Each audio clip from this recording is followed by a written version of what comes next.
Assalamualaikum warahmatullahi wabarakatuh.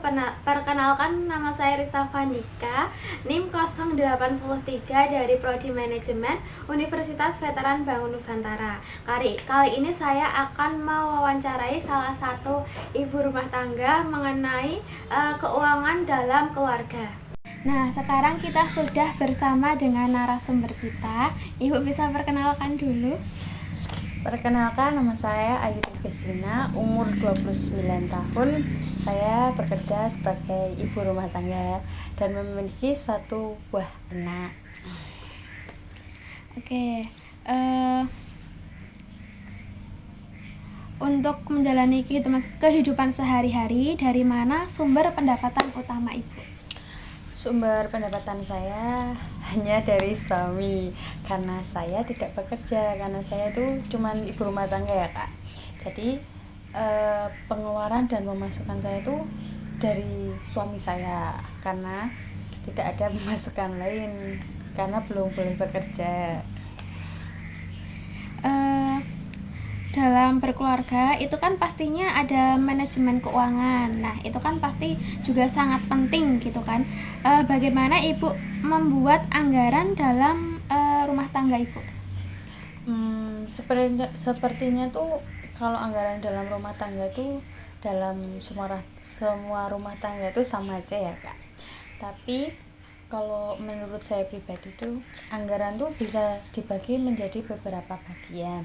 Semisal anggaran untuk dapur, anggaran untuk sehari-hari, misal ya dapur kan ya termasuk sehari-hari ya Kak. Terus anggaran untuk dana darurat, anggaran lain-lain, dan pastinya semua itu ada pembagiannya sendiri-sendiri. Seperti itu. Jadi udah dianggar untuk apa-apa gitu ya? Ya. Itu contohnya apa?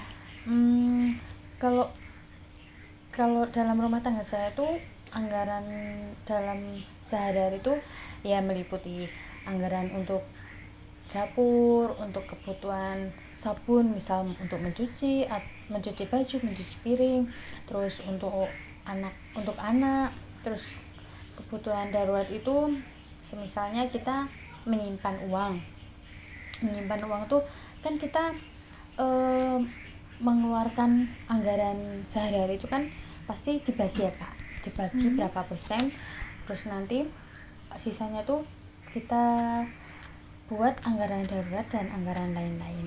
Anggaran darurat itu nanti bisa dipakai sewaktu-waktu kita memerlukan uang lah intinya. Terus anggaran lain-lain itu bisa meliputi hal-hal yang lain di luar dari anggaran sehari-hari dan anggaran yang darurat itu. Dan itu nanti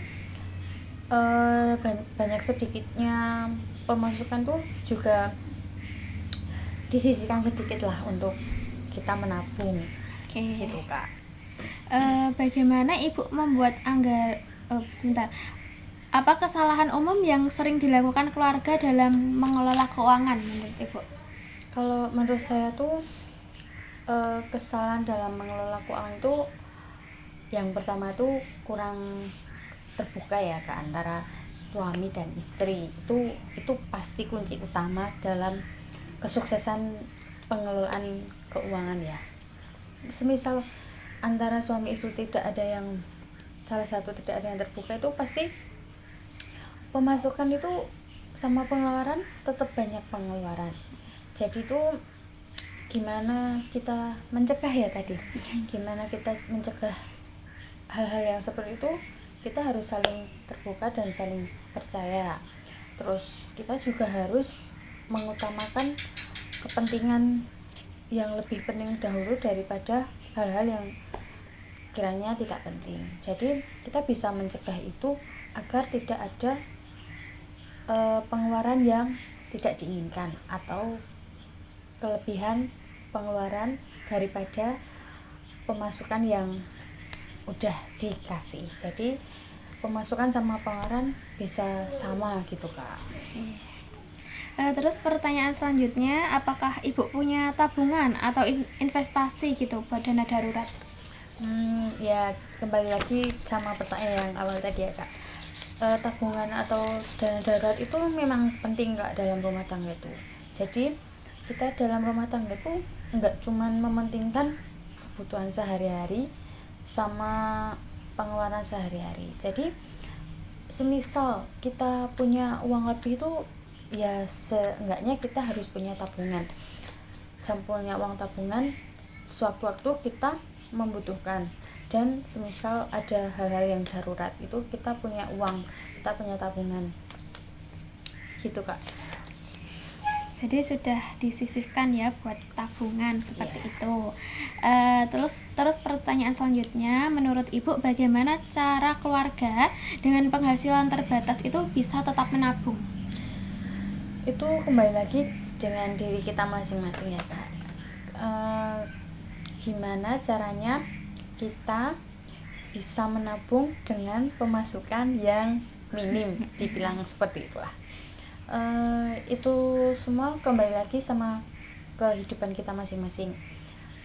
Kita lihat dulu bu, maaf kak. Kita lihat dulu ya kak, kita tuh dapat pemasukan berapa. Semisal kita sehari tuh ada dikasih uang 50.000.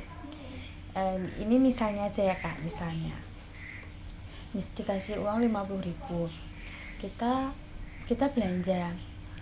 Nah dalam rumah tangga saya kan ada 3 orang kan kak, saya, suami sama anak. Kita tuh belanja yang menurut kita tuh cukup untuk hari ini. Semisal kita penuhi protein hewani seperti ayam, terus nanti kita bisa beli sayur-sayuran sama tahu ataupun tempe. Nanti kita belanja itu semisal habis 25.000, nanti kan sisa 25.000, itu nanti bisa kita tabung semisal 10.000 untuk dana darurat dan 5.000 itu untuk jajan anak. Itu nanti bisa kak buat ditabung. Jadi semisal pun kita nggak punya uang banyak untuk sekali nabung, kita sisihkan aja dari uang belanja sedikit-sedikit, itu nanti bisa jadi tabungan kak. Insya Allah jadi banyak sih. Jadi tuh menabung itu nggak harus langsung misal 1 juta atau 2 juta gitu. Jadi kita dari sedikit aja kak. Terus nanti kan semisal ada pemasukan dari suami kan nggak selamanya banyak ya, nggak selamanya dikit. Nah itu kita juga lihat kak, semisalnya nanti ada kebutuhan pemasukan yang lebih banyak, nanti yang lebihnya itu bisa kita tabung. Jadi kan enak, semisal sewaktu-waktu kita butuh udah ada tabungan gitu kak. Seperti itu.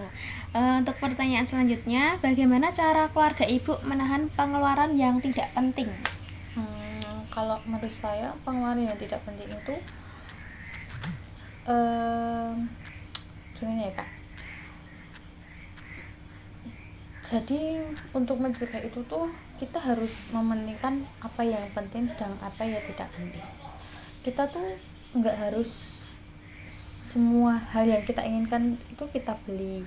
Jadi kita bisa menahan agar tidak ada pengeluaran yang terbuang sia-sia. Jadi kita tuh bisa menahan semua itu dari diri kita dulu kak. Misal kita bisa menahan keinginan yang tidak diinginkan atau yang tidak perlu atau yang tidak terlalu penting, itu nanti lebih enak kalau kita menyimpan atau membeli hal-hal yang kita perlukan dulu gitu. Kalau menurut saya. Selanjutnya, Ibu kan punya 1 anak ya. Ya. Apa Ibu punya rencana keuangan jangka panjang? Kalau keuangan jangka panjang, setiap rumah tangga itu pasti ada kak. Nggak cuman saya. Ya memang saya punya anak. Kita kan balik lagi dari pertanyaan yang awal tadi ya kak, yang masalah tabungan. Kita menabung kan bukan cuma untuk hari ini ya, kita menabung tuh untuk jangka panjang lah ini ya, untuk masa depan. Nggak cuman untuk hal darurat juga, hal darurat aja lah intinya. Tabungan kan juga untuk masa depan anak lah intinya. Jadi nanti semisal anak udah mulai masuk sekolah, udah mulai pembiayaan, kita tuh enak Kak udah punya tabungan. Jadi kita nggak pusing mikirin tentang biaya gitu loh. Pertanyaan terakhir, pesan atau nasihat apa untuk generasi sekarang dalam merencanakan keuangan sebelum menikah? Pesan saya tuh untuk yang belum menikah atau yang mau menikah, ya kakak kan nanti pasti juga mau menikah ya pesannya tuh sebisa mungkin dalam hubungan rumah tangga antara suami dan istri itu harus terbuka dan saling percaya. Jika salah satu itu nggak ada yang terbuka, percuma salah satunya berjuang mati-matian untuk menyimpan dan menabung keuangan, tetapi yang satunya tidak bisa atau tidak terbuka, pasti nanti pengeluaran dan pemasukan lebih banyak pengeluaran. Jadi harus hati-hati dan mementingkan hal-hal yang lebih penting dahulu, seperti itu Kak. Jadi pesannya tuh harus saling terbuka ya dalam rumah tangga, terutama tentang pengeluaran sama pemasukan, seperti itu. Baik Betul. Ibu, terima kasih atas waktunya. Ya, sama-sama Kak. Oke.